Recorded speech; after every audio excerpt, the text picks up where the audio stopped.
Okay, I'd like to reconvene the regular council meeting for Tuesday, January 21st. This meeting is being recorded live and is streaming on the District of Summerland YouTube channel. All representations to council, written or verbal, will form part of the public record and be available to the public for viewing electronically or as a written record. We're going to start off with, we have 3 delegations.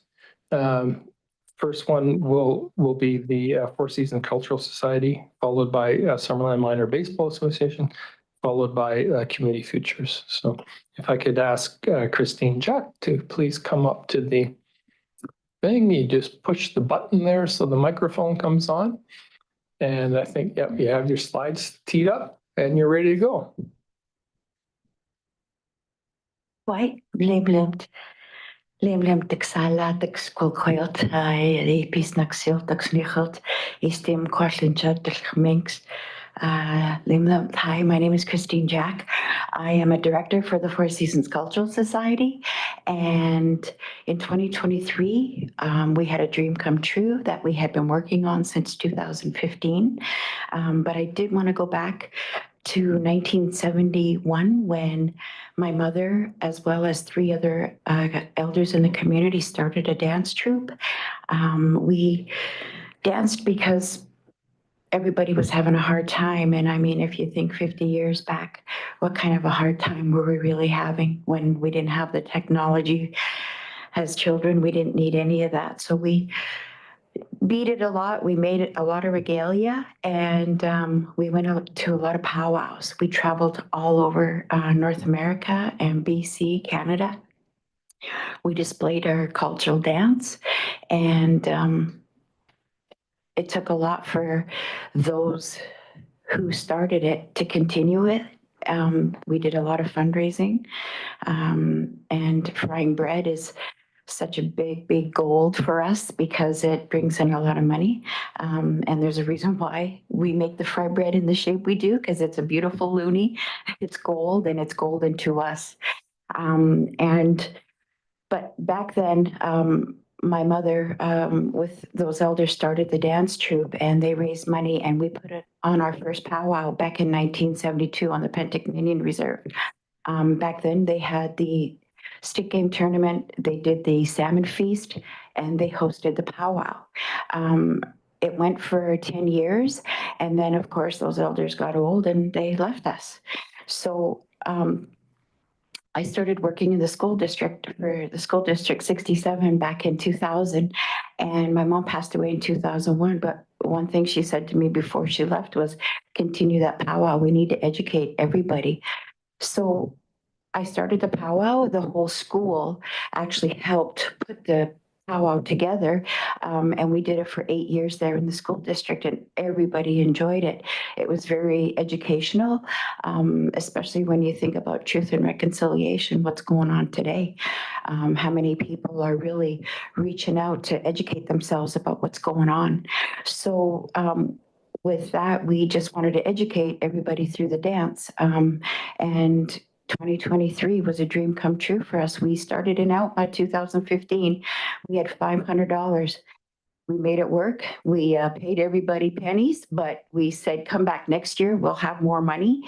And we did. We continued to do it with bare minimum. I knocked on a lot of doors. I had a lot of doors slammed in my face, but I'm a go-getter. I'm a hustler. And if we need money to make something work, I'm going to make it happen.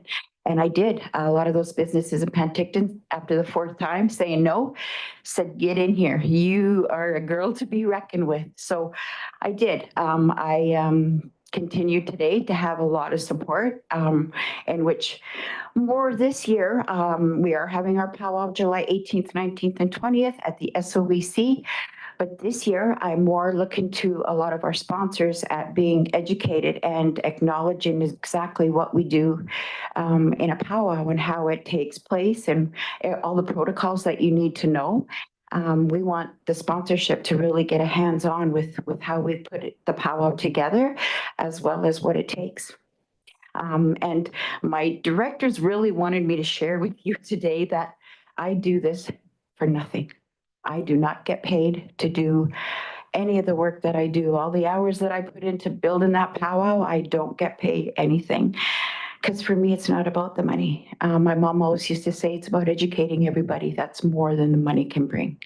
So with that, I just have a couple of gifts for you. I made this dream catcher. We harvested all of the tule for it, as well as with being a part of our donation and sponsorship for 2023. I want to gift you an eagle feather. I beaded it as well to keep it here at City Hall, as well with this dream catcher of the heart, just to show you how much we are so grateful.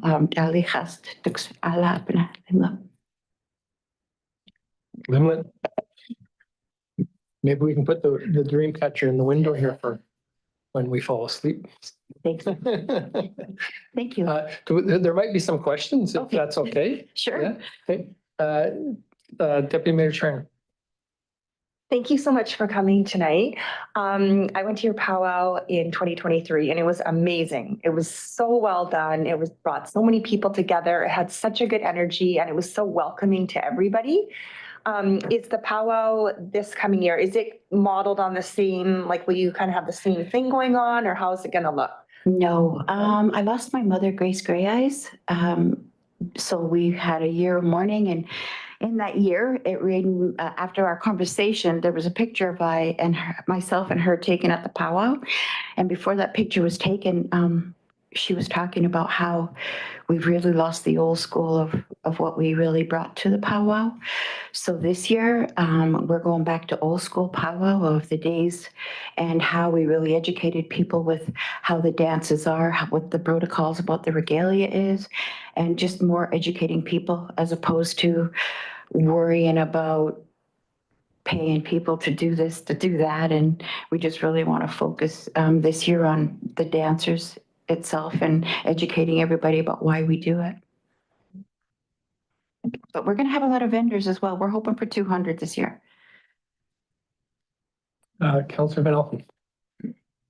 Thank you, Mayor Holmes. I was very fortunate last year to be able to attend. I think I was there on the Friday night because the rest of my weekend was tied up with work.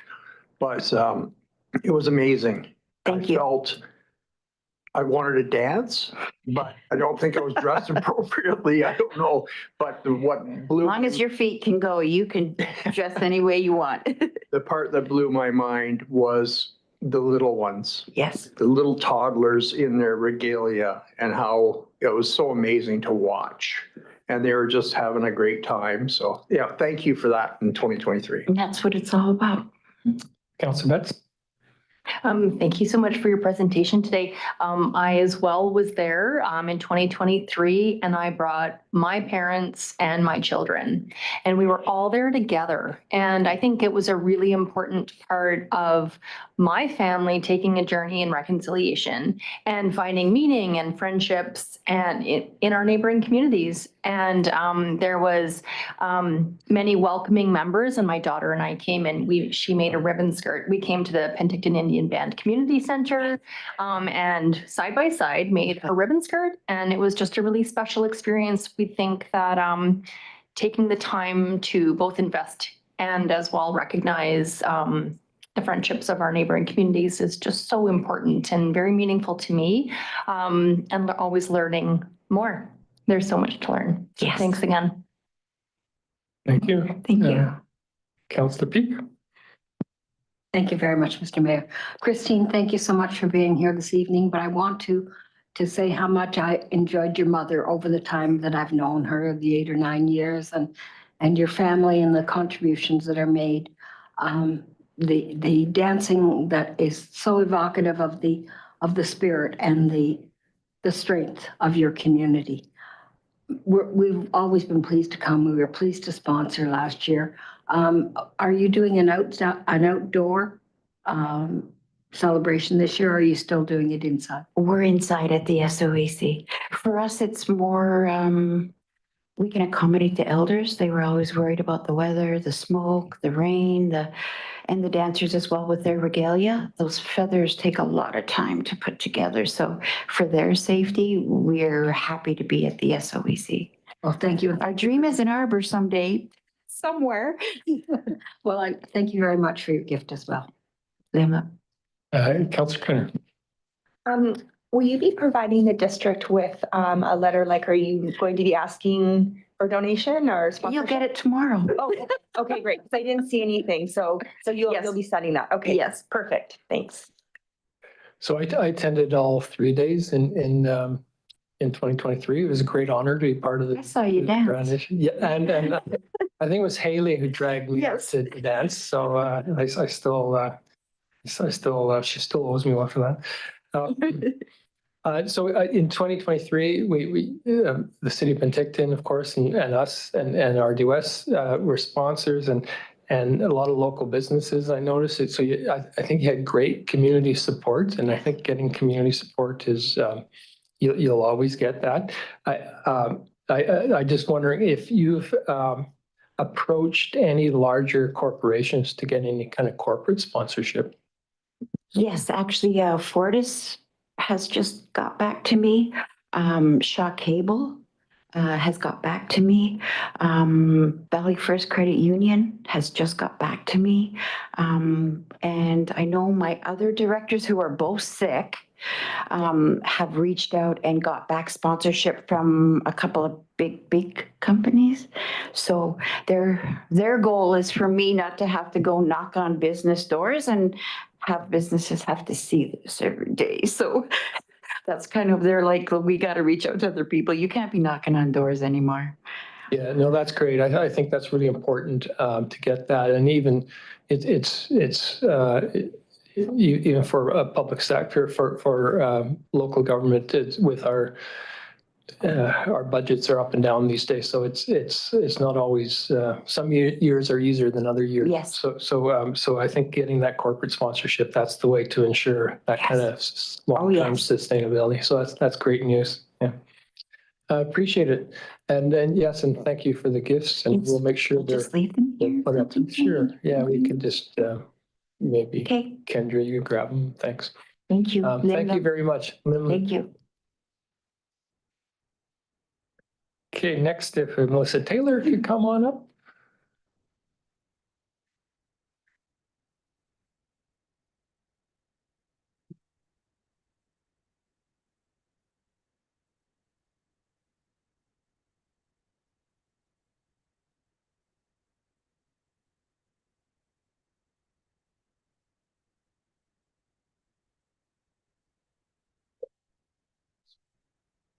Okay, The big button to afford it. you ready?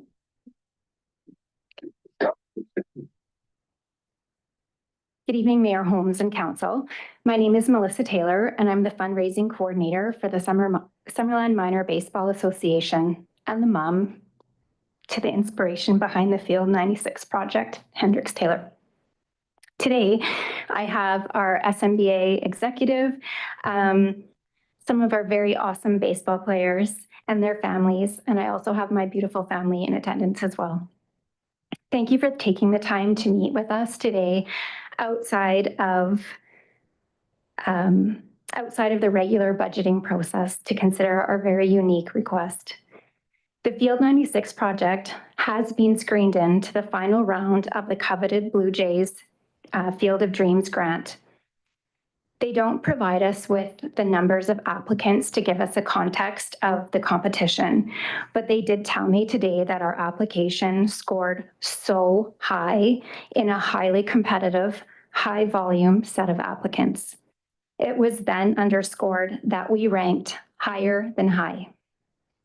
It's so exciting to hear, but I would give anything not to be standing before you today.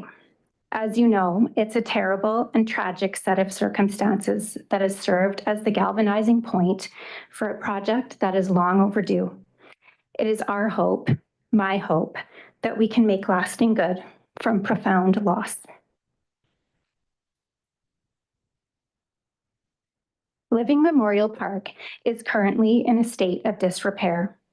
We have uneven playing surfaces, threadbare bases and mounds, one small set of bleachers for the home team only, not very welcoming to our guests, a storage unit that just might be haunted, and non-standard fencing for baseball.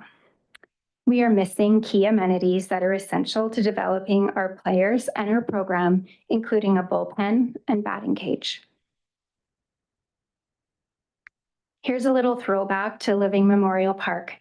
It was once a state-of-the-art facility paid for and developed by the residents of Summerland to honor those who served in the Great War and to give the community a place to make new living memories with those they loved. Over the years, thousands of games have been played. Many community events were celebrated, and I've been told of a few first kisses on those built-in bleachers. After over 75 years, general maintenance of the field is no longer enough. If this were a house, we would all agree that the orange shag carpet had lived well beyond its best before date and make plans to replace it. Here's an example of a field located in Penticton that we always like to play on and spectate at. It's not different from communities that range from Salmon Arm to Oliver, whereby our neighbors have fields far superior to ours with amenities that allow their program and their athletes to grow and develop, noting specifically lighting, fencing, well-maintained and level fields, concession stands, and upgraded washroom facilities. Queen Elizabeth Park in Nelson is an example of a historic park that was in a similar state of disrepair. They were awarded the Blue Jays grant and partnered with the municipality, the regional district, community groups, and citizens to come together and turn it into a field that is nothing short of awe-inspiring, as you'll see. Baseball is health. It's wellness, it's friendship, it's community, and it's economic opportunity. We estimate that one baseball tournament can generate upwards of $100,000 into the local economy in one weekend. This does not include the downstream benefits of return tourism and relocations. My family is a prime example. We got hooked on our first visit to this beautiful town. Currently, we can't hold tournaments at our fields, but this restoration, we could hold multiple per season.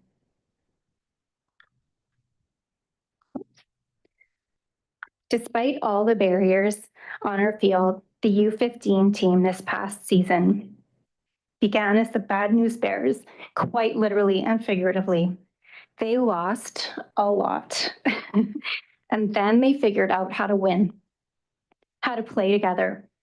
It was then that the magic happened, and this ragtag team made their way to become the champions of the South Okanagan. We want more of this for our kids. Sports is not unimportant.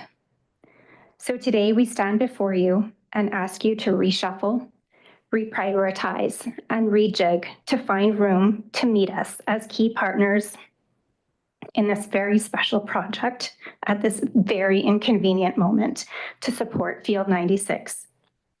We are asking you to match funds commensurate with the potential Blue Jays award not to exceed $250,000. The community is behind us.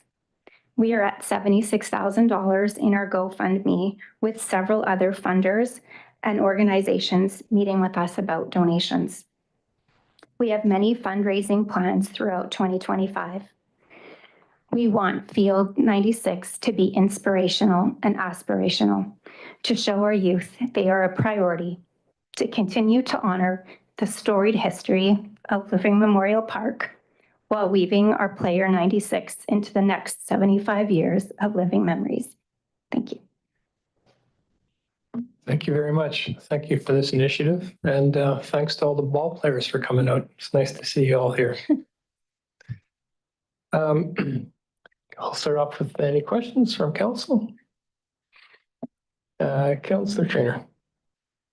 Melissa, can you remind me, what is the grant that you've put in for? Like how much money are you hoping to get?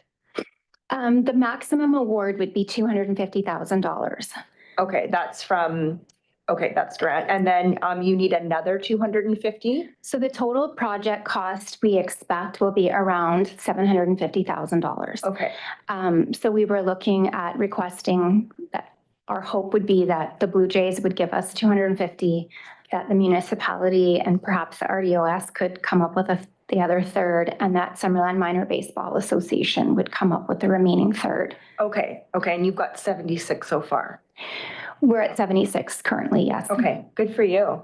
Very you. good. Okay, that's much better for me to understand. Thank you. Okay. Councillor Peak? Thank you very kindly, Mr. Mayor. I'm so delighted to see you here today. Thank you, everybody, for coming. Congratulations on your being the winning team in this particular, in your division, and coming from the Bad New Bears. Bears background. I really commend you for the work you're doing and the honoring of your son. Thank you. My question is, do you have to match the 250,000 from the Blue Jay? No, we don't have to match it. We are asking that you match it. But I think I put in the brief to council that we would obviously take a lesser fund where the project can be staged. And so we are laying it out and we'll have a draft of that in the next few days with what would a certain amount get us and what would the next amount get us. So the largest expense is lighting of the field. And that is something that in the event that we were unable to come up with all of it at one time, that could be delayed. However, we are really excited about the idea of just getting something done, just having this amazing field done. And I recognize that that's our wish. You have many other considerations in this town. But it does give me a framework, because that was my other question is there a staging opportunity for when you might need the funds? So that was part of it too. Yes, Thank you very much for coming forward today. thank you. Councillor Betts? Thank you for coming here today. And thanks. I hope everybody's uniforms all fit. You know, we are 6 or 7 months later. Sometimes your legs grew a little bit longer. We had tall socks on. You know, I really think this is an amazing project. I've seen the community come behind it. Absolutely. Just a question for our Director of Parks. Right now, we have committed to, We can ask questions to staff After? later. Okay. Yeah. Pardon me, I always get Yes. things wrong still. I'm still learning. I just, I really think it's nice when groups come together. Sometimes the catalyst is the worst possible event, but something great can come out of it. And that's what builds community. And that's really special. So I know that our recreation facilities and amenities are something that just cost a tremendous amount of money, and more than they ever did by a lot, even 4 years ago. So that's a really hard balance that we'll try and figure out along the way. But it's just amazing to see when new ideas come forward that are just really strong and backed by a really interesting grant. Thank you. Thank you. Councillor Barkwell? Thank you, Mr. Mayor. So that was you on the radio this morning? Yes, it was. Yeah, so I've gone through this 3 times now. It was very interesting, very, very good interview. You make it look easy, but I'm sure it is. Yeah, the project, creates a lot of, well, what ifs? And if you don't get the grant, then you would like us to still be committed for $250,000 towards improvements? You know, I mean, you might raise 250, you might raise 200, you might raise 275. I don't know. Right. Is this the sort of the? I would part of like the to tell picture? you that, yes, you absolutely have to be committed to 250,000. But what I said to Lori is that I understand that the budgeting cycle begins in August and there's a whole process. And so what we have asked for is that if we get this unique opportunity with the Blue Jays, that you could consider meeting us with that project, because it's such a unique opportunity to really triple the investment overnight. And that if we don't get awarded, then your commitment to us can go by the wayside, and we'll come to the table in August and begin those discussions competing with everybody else at the same Oh, time. Okay, I see how the, sort of what you have in mind. I guess just one comment I can make is it's darn hard to turn down opportunities to leverage up the funds that the council receives, whether it's infrastructure or whatever. When we spend $1 and 3 get built, that's pretty good. It's a pretty good deal. I appreciate in your report to us that you broke down in the project budget, all the items. That it really helps for transparency. So I appreciate that. And so I was just wondering if you looked at the operating and maintenance costs, the ongoing costs for once it's put in place, if that has been considered, if you have any idea about that. Yes, it has been considered, and I did meet with Lori and Jeremy, I'm not sure his last name, but the head of parks, to talk about that. And correct me if I'm speaking out of turn, but I don't expect that there will be significant costs to maintenance. The field is already mowed on a regular basis. There's already irrigation in place.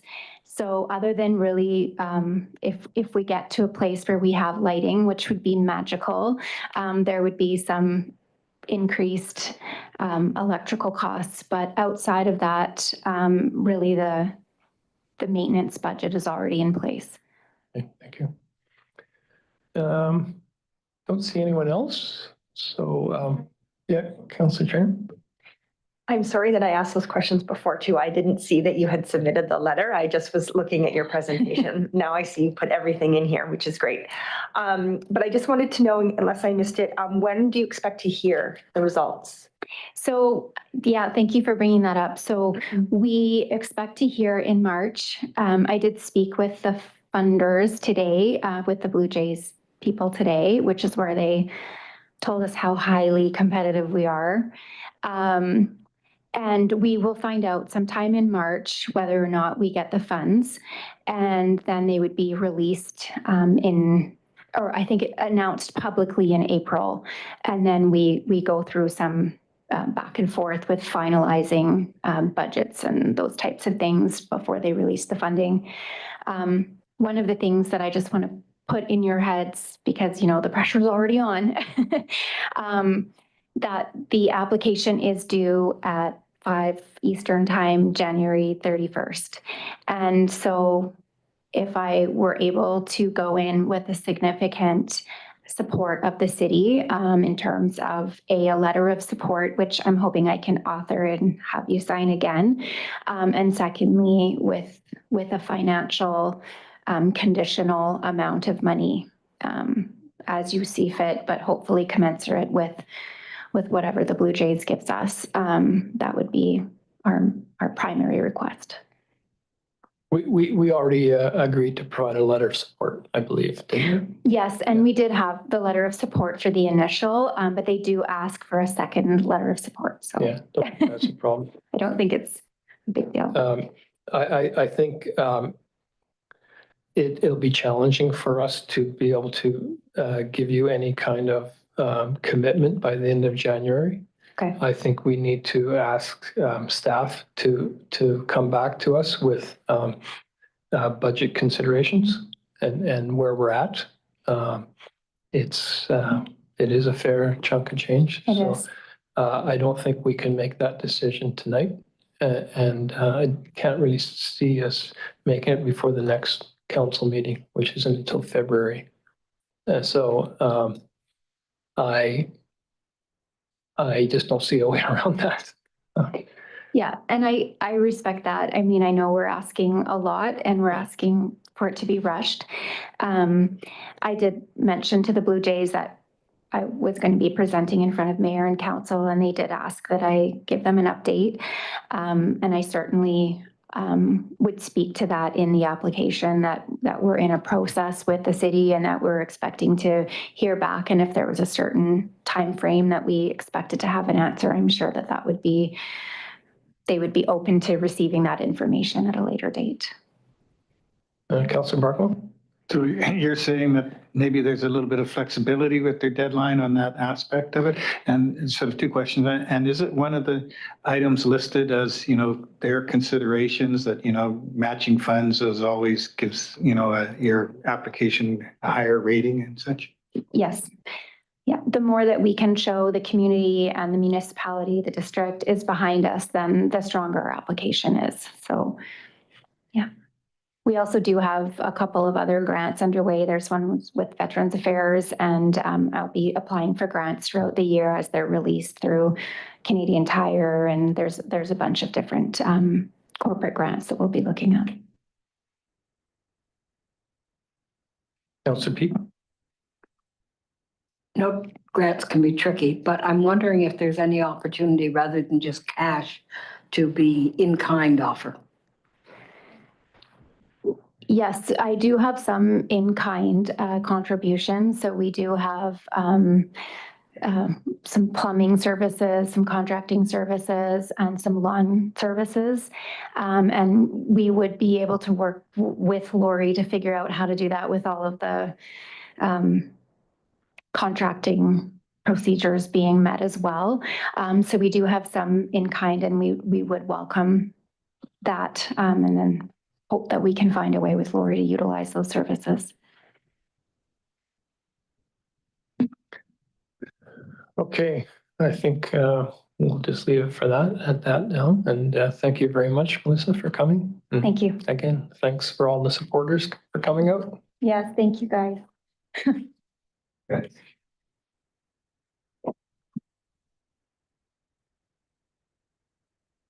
I'll ask now Charles to come on up. Community Futures. Maybe just give a minute before let the people leave who want to leave.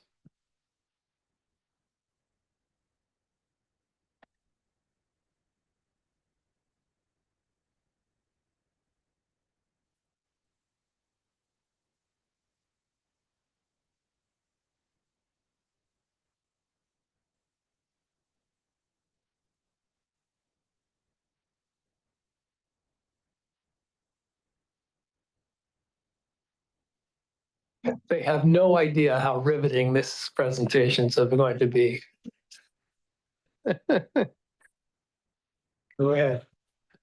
Thank you very much for your consideration and for your patience on this presentation this evening. I'm bringing you some updates on our Okanagan Innovation and Food Hub. And the project is moving along quite nicely, and I'm excited to give you a little bit of an update. So the team got together in December and we met with the Pacific Agricultural Research Center, and we got some really positive feedback from them. The purpose of our visit was to examine their food manufacturing space and what they wish they had done, what they did wrong, and what they'd learned after operating in that space for a long time. And we also hired a consultant from Indiana, actually, who's built a lot of food manufacturing facilities. And his wife is a food scientist, and she also came up for 2 days. And we did an intensive planning and design session to make sure that the building that we do build is the best it can be and fits all of our uses. And I'm happy to say that what came out of that was a lot of the mechanical systems and supplies. So making sure that there's nitrogen gas supply, reverse osmosis water. We're going to be doing a lot of the cleaning with steam wands rather than dangerous chemicals, and some UV lighting systems, as well as some ozone for our effluent. Make sure that gets treated well on the way out. So the design process went really well, and I'm happy with the building design that we now have come up with. In October, we submitted $1 million application for a grant through the REDIP program, and we'll find out about that in the spring. I've heard some positive feedback from our local JEDI economic development consultant. They have asked about our submission and wanted some of his feedback on it. We've entered some interesting territory too. We've prepared an MOU for the Okanagan Nation Alliance, and we have a letter of intent with the Fisheries Department specifically. And they have a need for processing all of the salmon that they take out of the lake. And the Food Hub is a natural partner as a place for them to do some value-added processing, get some more value out of that harvest. And the Food Hub benefits in turn with about $500,000 worth of equipment that can be used for all other types of processes. This is including vacuum forming, smokers, and lots of other things. So while the fish aren't running, these can be used for other production. We've engaged a project manager who's met with the steering committee a couple of times. We've got some really good feedback out of that. It has actually been quite valuable. Some of the committee members are in regular touch with our project manager on a weekly or daily basis, some of them, providing input and support. We've engaged a new consultant to assist us with some new grant applications, specifically with the Okanagan Nation Alliance, but also working on our business plan and working on our Pacifican grant application. That's Andrew Kemp, the former Economic Development Officer for Penticton. So we're confident in his skills to be able to do this for us. We also developed some new relationships with food equipment suppliers that are very excited to hear about what we're doing and want to use our space as a demonstration of their new equipment capabilities, their new innovations, a place where they can invite their customers to come and play with equipment. It's kind of a food processing playground they've envisioned. And several of them are willing to place equipment in our facility at no charge or on a lease basis to make sure that we get the right equipment and don't have to have such a high capital cost sunk on something we may not be using in the long term.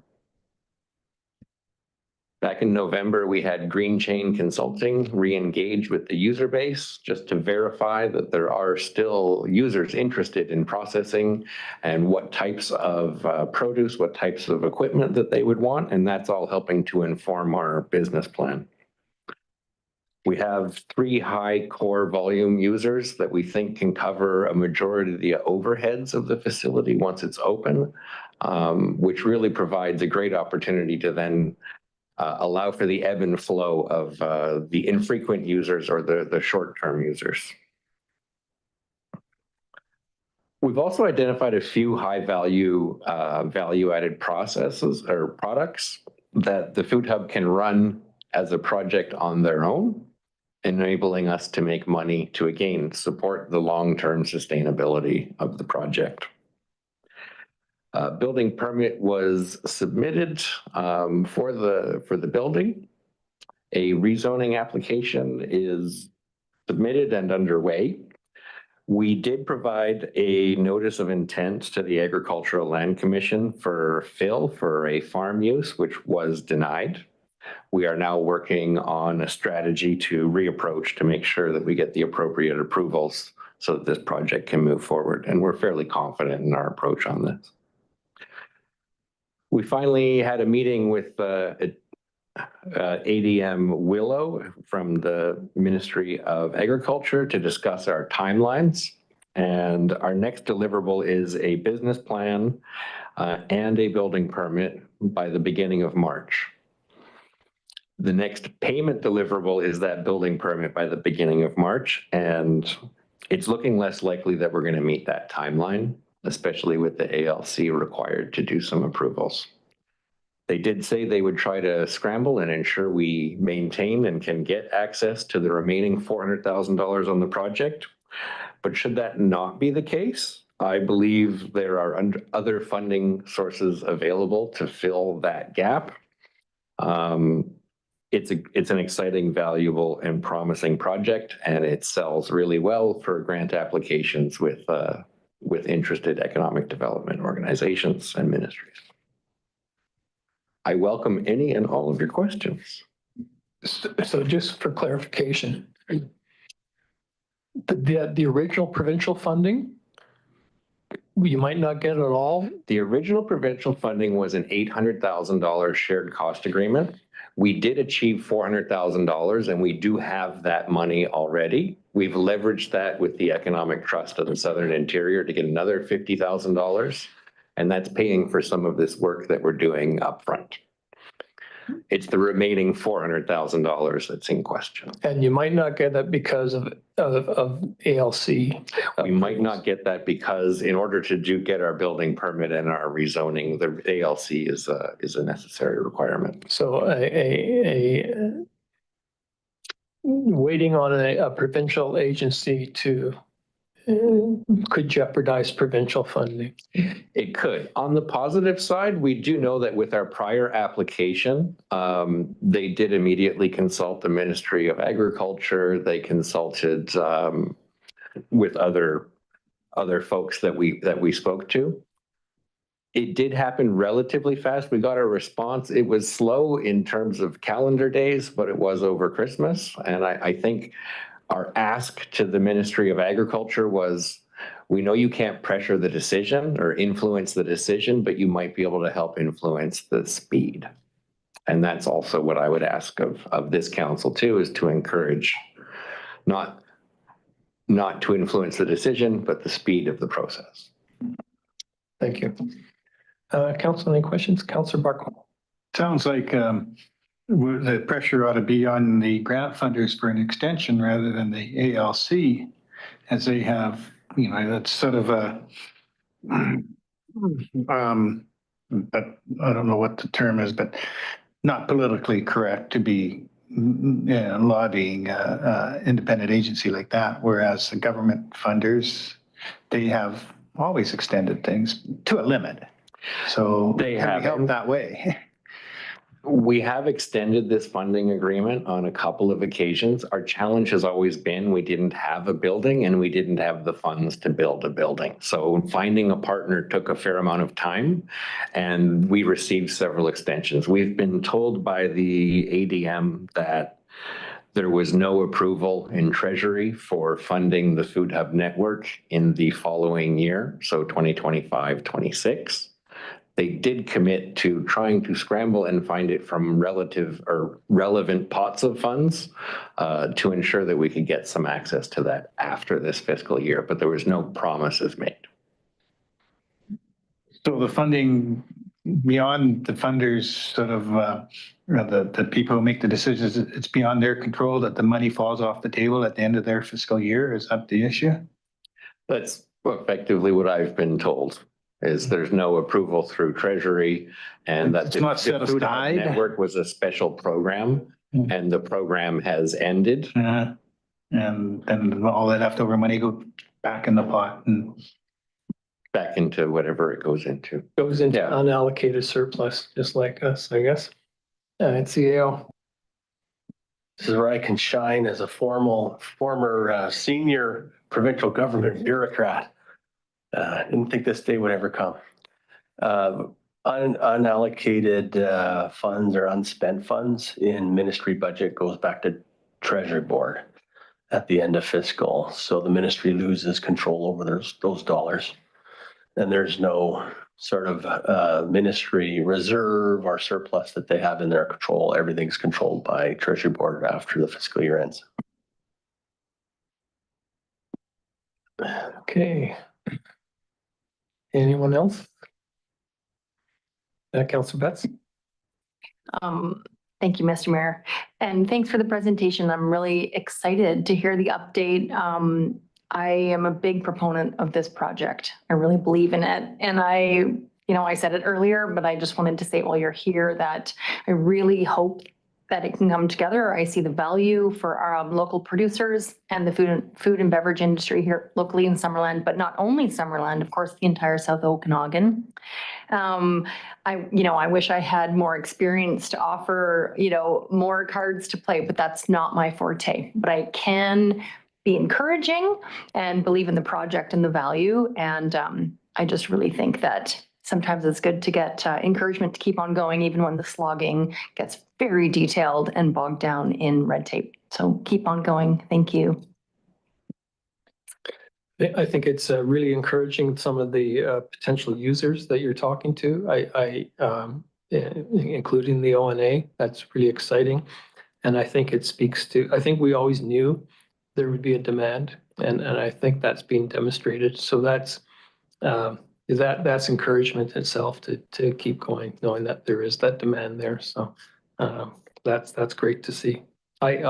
Initially, I wondered if there would be demand, but I certainly, after 10 years now, I think we've been working on this. It seems that it's out there and it will be great once it's done. Councillor Peak. Charles, you know that I thoroughly believe in this. My question is, and I don't know if I'm interfering by asking it, but we as a body, as a district, can we address any letter to the ALC on the application that's before them? Or any of I mean, I know there's been back and forth and whatever. I don't know. Do we have is there an opportunity? To your worship, to Councillor Peak, I think at the political level is always opportunity to write a letter. But at the staff and bureaucratic level, I would say no, especially with regards to a notice of intent or the placement of fill legislation, which is, I think, the main area of concern from the ALC's perspective. It's something that has nothing really to do with the use of the land, but more so the fill required for that use. So what is being placed on the land in the place of maybe what might have been a productive agricultural land prior to. So that ALC has a different perspective on that than, I guess, for sure the District of Summerland would. Like, they're concerned about the loss of productive agricultural land within the ALR. We don't really have an opportunity to voice a comment on that unless this application does trigger a non-farm use application, which then council would have an opportunity to provide a voice to council through a support of that application moving forward to the ALC. But I know from talking with the applicant, that's definitely not their preferred approach, because that process takes a significant amount of time working with the ALC. I think, at the political level, the ALC's job is to apply the legislation, and for at a political level, if we want the legislation changed, then we pressure the government, and not the ALC. They're not the right people. So that's that's the long game. Loans, we can't play long game anymore. So, anyone else? Okay, thanks, Charles. Thanks for coming in. Really appreciate it. They missed the opportunity, so I'll say it. It's a great project, and if we build it, they will come.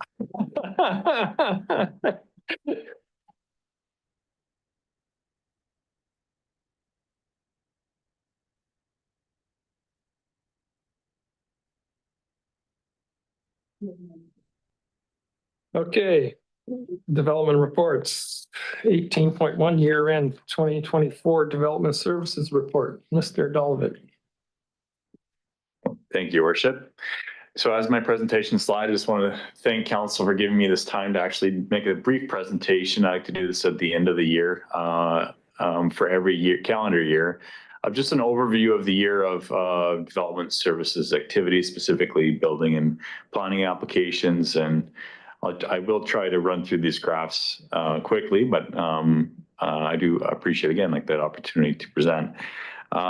So in starting with planning applications for the year 2024, we've had a total of 53 planning applications for the District of Summerland. You can see them break down here in terms of either them being development variance permits, rezonings, OCP amendments, or subdivisions. It's fairly consistent. It has decreased a little bit from 2023. We are definitely seeing a little bit less variances submitted, which is a positive. And the majority, I will say, of those variances are minor in nature. So they're being approved through delegation. If council remembers, that new delegated powers that we provided to staff, I think it was in 2023. So that process is working quite well to process those variances in a timely fashion. And then the more complex ones are subdivision and rezoning. They're a bit lower than past years, but still quite on average. And this is the long-term view of the same breakdown of different application types. We've got fairly long data going back all the way back to 2005. And you can see that it's been pretty consistent, I would say, on the type and quantity of applications that we're seeing, ebbing and flowing with the market. You can see the up and down kind of in terms of different periods of growth. And you can see as well, and this is the first graph that kind of shows that 2024 was a bit of a down year than compared to other years for the District of Summerland. That's definitely a theme you'll see as we move forward these other charts here. So moving on to building permit applications, the total construction value for building permits was $35,189,132. And that is definitely on the lower side of the spectrum. It's actually the low, a 5-year low for total construction value over the last 5 years. So not positive in terms of economic activity in 2024 within the District of Summerland. I will say the blue chart here, though, shows the quantity of building permits processed. So even though the scale of those projects are lower in terms of construction value, we are seeing still an average amount, especially over the last 5 years, of building permits being submitted that are perhaps a little bit more minor in nature. And it was an increase actually from moving from 2023. So our building official team is still busy with those applications that are coming in. Again, another kind of downward kind of trend over the last couple of years on the number of new housing units created by type here, especially looking now into 2024. Single family dwellings, which are usually the staple of our community, are a little bit down this year compared to the previous year.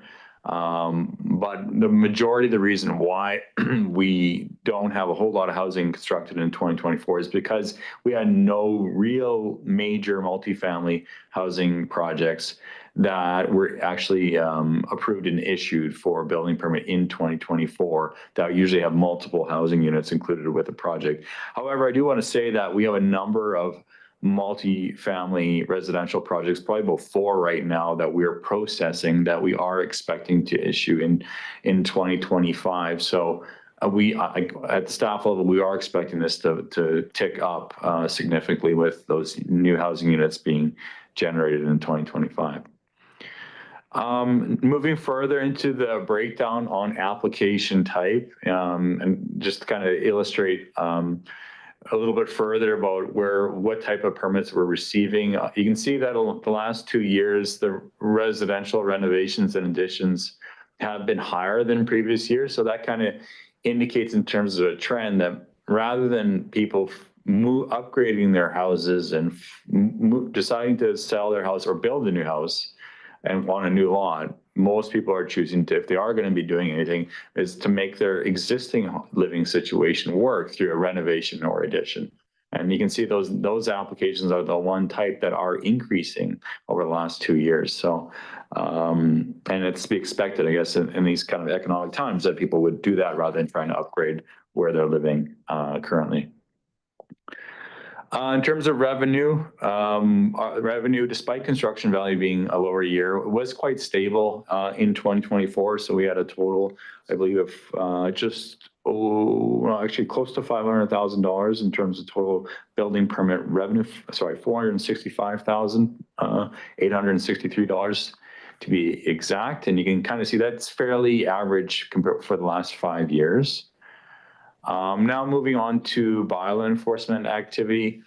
We have seen an increase in bylaw enforcement files in 2024, and actually an increase of 153 new files compared to the year prior.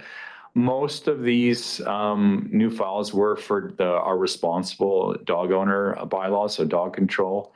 The second area was the good neighbor bylaw, so untidy, unsightly premises, as well as noise were areas that we saw an increase, as well as signs and our traffic bylaw. Just anecdotally too, our bylaw enforcement team, and there's a bit of a write-up from them as well in my staff report, has seen an increase in homelessness and the resources drawn for dealing with the homelessness community in 2024. We had a multiple encampment cleanups throughout 2024. Which required also additional support from our works department to clean up those encampments that kept popping up in different areas of the community. That definitely did tick up significantly in 2024. And then, but I would say 2024 in particular, in terms of a year review, was a big year for changes with short-term rentals. So on that topic, I actually have a separate slide here just to illustrate lots of changes that have happened with dealing with short-term rentals in 2024. We had this new legislation that was dropped near the end of 2023, Bill 35, that required and reaffirmed the principal residency requirement.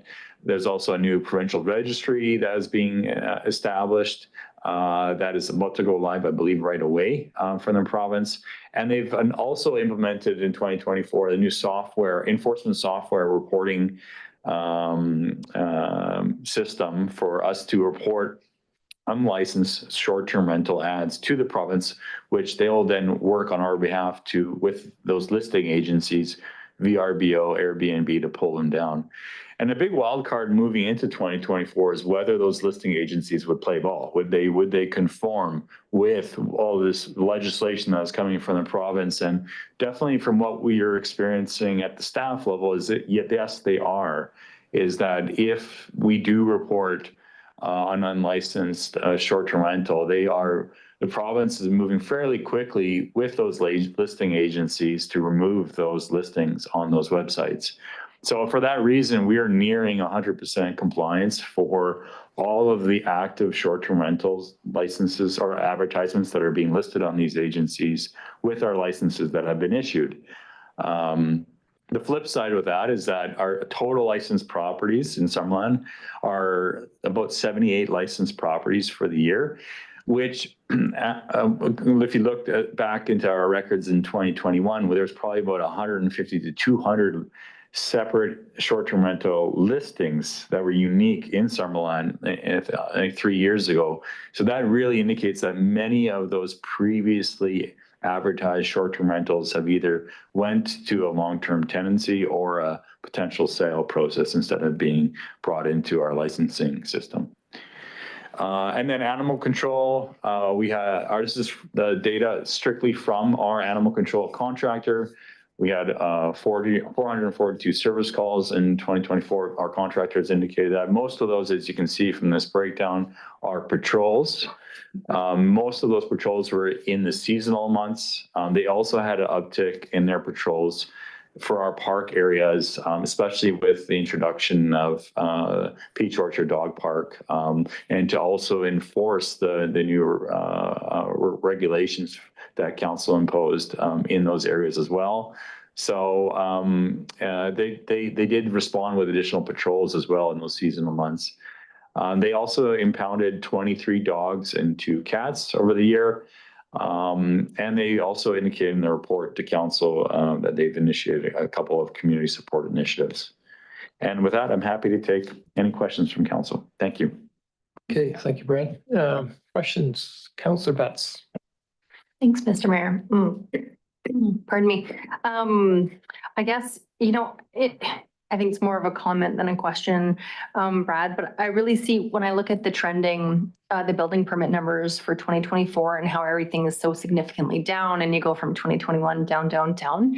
I really just look at it and the picture is telling us it's one of those other slides that where you were really kind of looking at the effects, slide number 5 of our economy, the cost of construction going up and inflating so aggressively, the inflation rates being really high, and just that slowdown in construction. And then I think as well in 2024, as soon as there was word on the street or from the province, pardon me, about these changes, why would you start building and going through some kind of subdivision program with your municipality. So I think any developer who had a lens for subdivision would have pushed the brakes, pumped the brakes. And I just think that our financial future in Summerland is bright because of it. This actually doesn't kind of throw me as much as what maybe the data would make me fear for our financial future,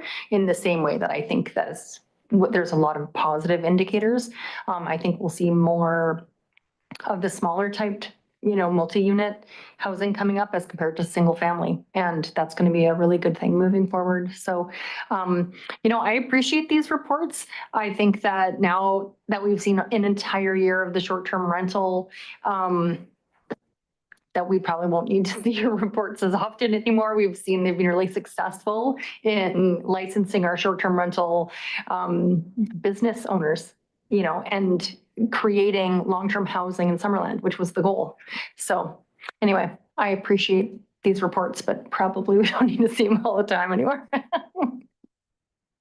I agree. I think the waters were pretty muddy in last year with the new legislation, and I think they'll be clear. Things will clear up. And on short-term rentals, I don't know if you've ever seen, but VRBO, Verbo, I guess they call themselves, the TV commercials that they have, they advertise that you'll always get the whole property. So there shouldn't, if that's the case, either there's false advertising or there shouldn't be any VRBO listings at all in Summerland or any other city in the province, correct? I mean, I don't get it. Whenever I see that commercial, I say, I don't get it. Regional districts? They could be exempt, but yeah. I don't know, Brent. I don't know if, just to comment on it, if I can, your worship, I don't know, I think their advertising might be done nationwide, and BC is unique right now in terms of jurisdictions requiring this. That could be a main reason. I think New York might be the only one that has actually some sort of residential requirement right now for short-term rentals. So it's BC is a bit of a test case in terms of, is this legislation going to work for? And I'm sure these agencies, VRBO and Airbnb, are not a huge fan of this. Okay, Councillor Peak. Thank you. Well, your reports always crystallize where we've been at. We hope the future is going to be a lot different, and as long as somebody down south of the border doesn't do something weird, maybe it will be. I had a question around the actual, what we call this part of the report. So when I looked at 8709 Jubilee Street, is that the 40-unit townhousing project? Okay, so can you just tell me where it's at? I didn't, registration of phase 1. Your worship, to Councillor Peak. Yeah, that is a project that we did have submission of a building permit, and unfortunately it was never picked up. I think a lot had to do with the economic conditions at the time. And so we actually ended up having to cancel that permit because of the time lapse that occurred from when we issued it to when it picked up. But I think there's still the intention that project moves forward from the developer as far as staff is aware.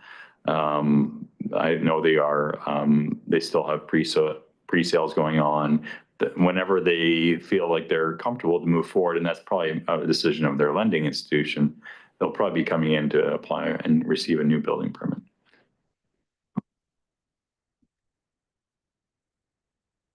Brad, so in the bylaw enforcement business license bylaw, big jump there is, oh no, big decrease. Okay, so that would be the short-term rentals mainly that contributed to that huge decrease in the business bylaw, business licensing.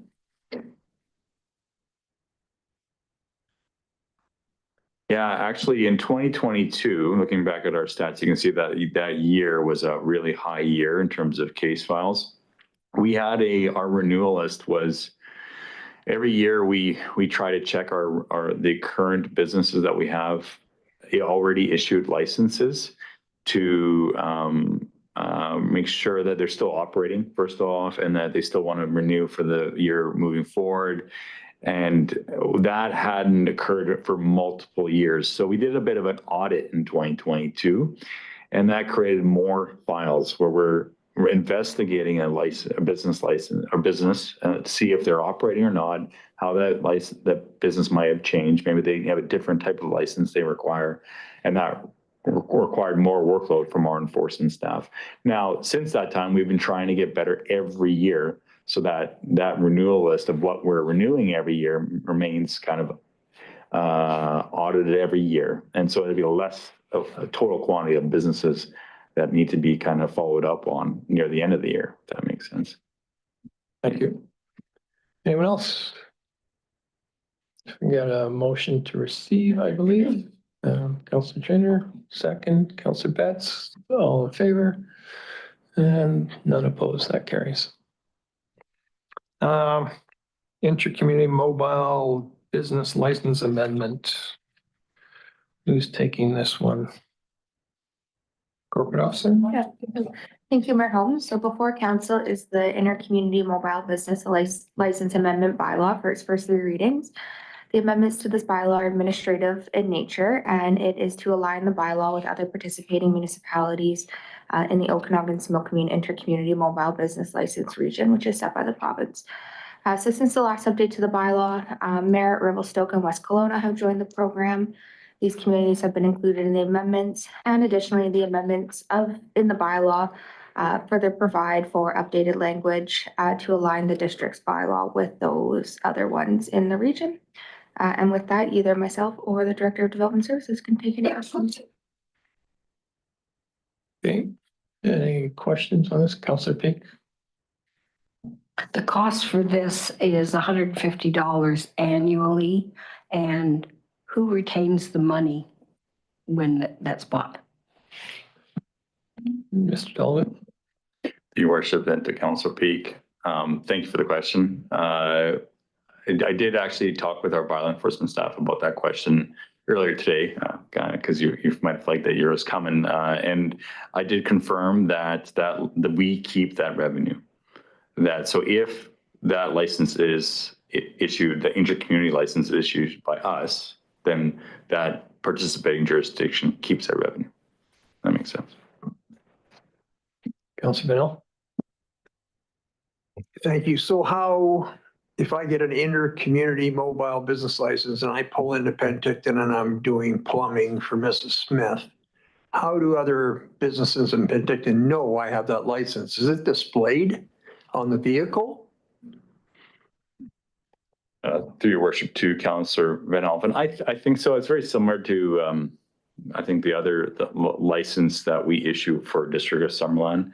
I'm not too sure if there's alternative things we can do for vehicles or not. I couldn't tell you that off the top of my head.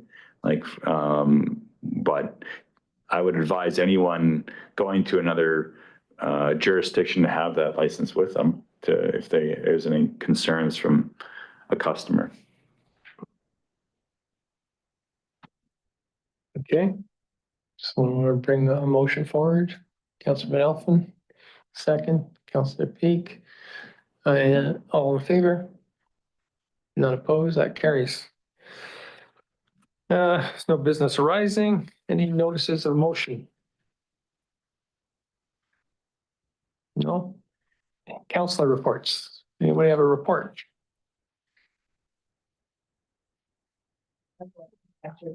Councilor Patton? Thank you, Worship. It's not a report, but this might be the time that I bring it up to our CAO and corporate officer. On Wednesday at the budget meetings, some issues were brought up in regards to some of the services that we provide. And our citizens said they would rather see a less required increase and a reduction in the service. So I know that our next meeting, we're going to be going into third reading for the budget, but I do have a question. And one is regarding our dog patrol, which is almost equivalent to a 1% tax increase that we pay a year. And the other one was, which will be more of a long-term, but but would be something to discuss with Director of Finance and our CAO. And that's cost recovery for development services. And the third one is the free bus transit service. So I guess I'm not sure. What I was going to do is put it all together in an email and send it to council and our CAO. But with budget looming with our third reading at the next meeting, I was just wondering what the process would be if I wanted to submit for a request of some changes.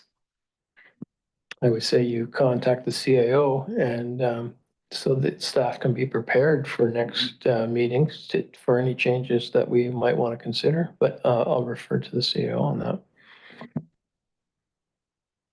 Thank you, Your Worship. Yeah, I think that'd be the right approach unless council wanted to have a special meeting on those matters, but otherwise it would be in the next meeting, and any kind of heads up is always great on the background. Thank you. I'll do that, and I'll keep you all in the loop. And as always, you know, whatever we decide as a group is a go, and I'm happy with it. I just thought I would bring it forward. Thank you. Okay, no, appreciate that. And yeah, that does qualify as a council report, so you're good. Councillor Pink. Well, I was on, then I'm off.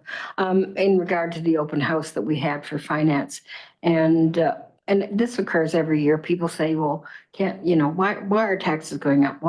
Can't you make it lower? And well, we often say we could lower service levels. I don't think we've ever asked people what service levels they thought we could lower that they would be happy with.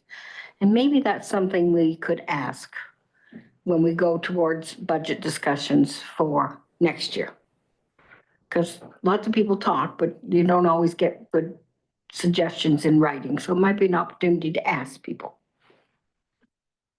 Councillor Park. Yeah, that sounds nice.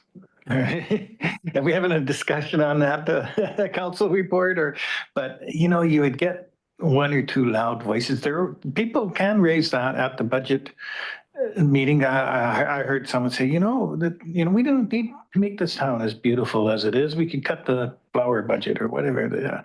And so that's a judgment decision that council has to make. And like all the others. So unless you're doing a community-wide survey to get statistically valid results, I think I'd rather just let them come to us. Yeah, that's the problem. What's important to one person isn't important to another person, and you got to please everybody. Okay, anyone else? Okay, then I'll ask for a motion to adjourn. Councillor Trainer, Councillor Van Alphen, all in favor?